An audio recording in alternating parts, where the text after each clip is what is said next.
So I've got to ask, do you like engines? Scratch that, don't answer that. Do you like really weird engines? Because the one thing that I absolutely love is when I get an opportunity to actually learn about a new engine that I had no idea even existed. And given the fact that you've been gracious enough to not scroll by this point, I thought that I would take you along on my journey of automotive self-discovery. Which kind of brings me to today's topic.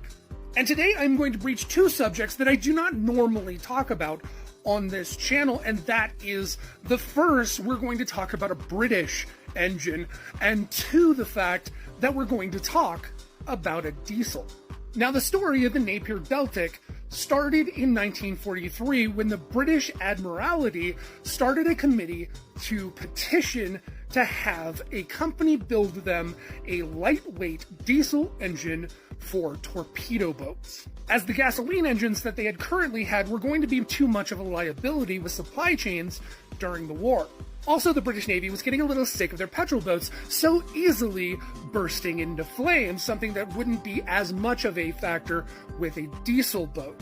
And the design that would eventually become the Deltic was actually based on a previously filed patent in 1930 that had links to Alfa Romeo. But what Napier actually came up with was an opposed piston, valveless, supercharged, uniflow scavenged, two-stroke diesel engine. Hold on just a second, I gotta catch my breath. Now, the Deltic up until this point was honestly a huge breakthrough for Britain, because up until that point, diesel engines had had horrible power-to-weight ratios and had been incredibly slow. See, what gave Napier an actual advantage in this is that they had just finished developing an aviation diesel known as the Culverin, which utilized a licensed design known as the Junkers Jumo 204. In short, an opposed piston valveless design, which, when mixed with a supercharger or a turbocharger, woke that damn thing up.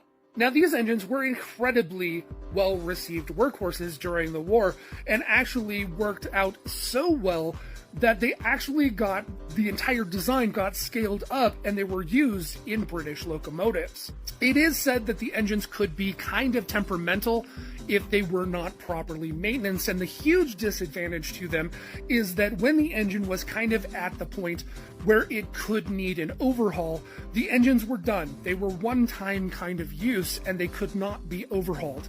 The engine had to be removed and replaced with a new Deltic engine, which of course has advantages and of course disadvantages.